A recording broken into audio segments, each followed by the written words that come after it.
Alright guys, so if you have a Series 80 Colt or any 1911 that uses the Series 80 Colt safety, then that's one thing you should really do. You should make it a Series 70 or delete that silly fire pin block safety thing. A lot of people swear by it. A lot of us think it's silly to have, but it's a safety measure, so do it as your own disposal.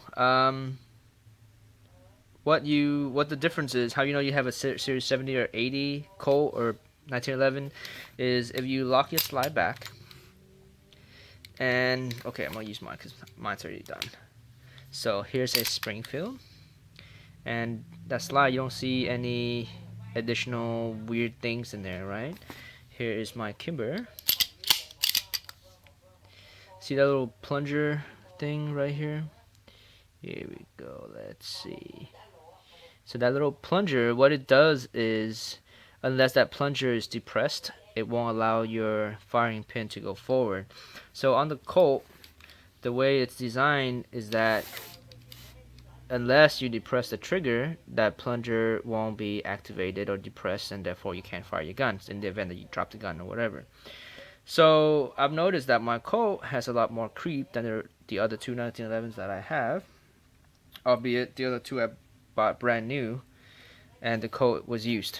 But still, the trigger creep was very obvious.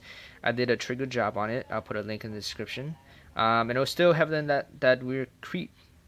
So I did some more research, and a friend pointed out to me that there is a thing you can buy out there that delete that firing pin block safety.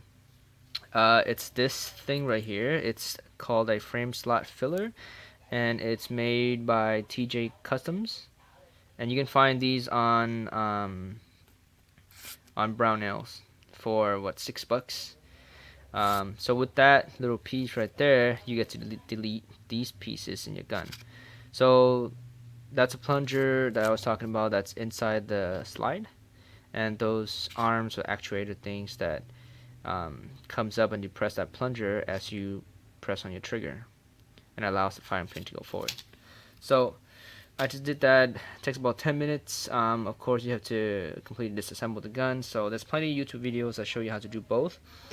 Um, Disassemble, reassembly, and also the delete, the installation of this part.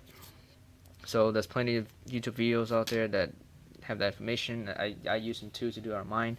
But what I noticed right away, of course, you're gonna have a big gaping hole in your frame, which is not a big deal. Um, so what I noticed right away is the creep is now gone. So let's see. Here's my trigger. That's it, no more creep. So here we go. No creep whatsoever. That took it completely away, which is awesome.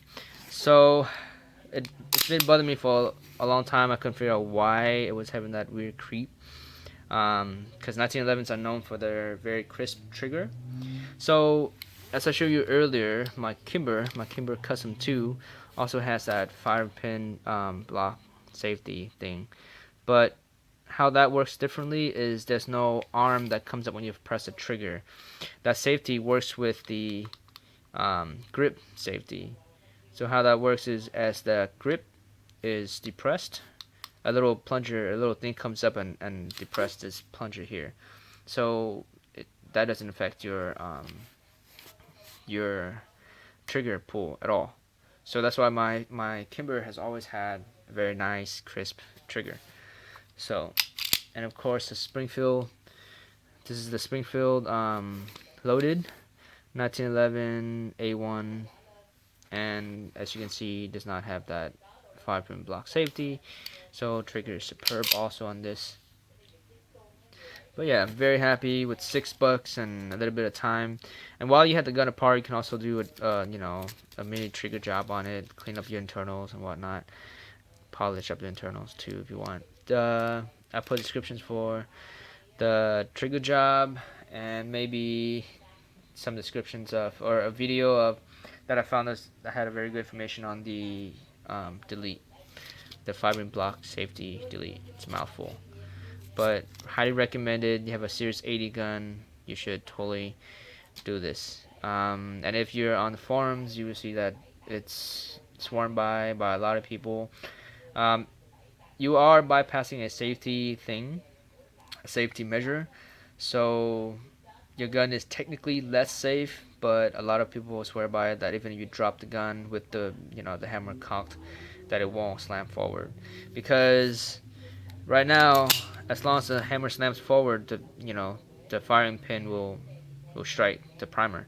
So that's why the firing block thing was in place in the first place. But like I said, it affects your trigger pull, and it's a lot more parts. So when you do a full assembly of Series 80, you have to be very careful of how you put your parts back together. It has to be, has to be right, or your gun won't fire. So this improves the trigger pull, deletes a bunch of, to me, unnecessary parts, and really, really improve your gun. So thanks for watching, guys. Do it.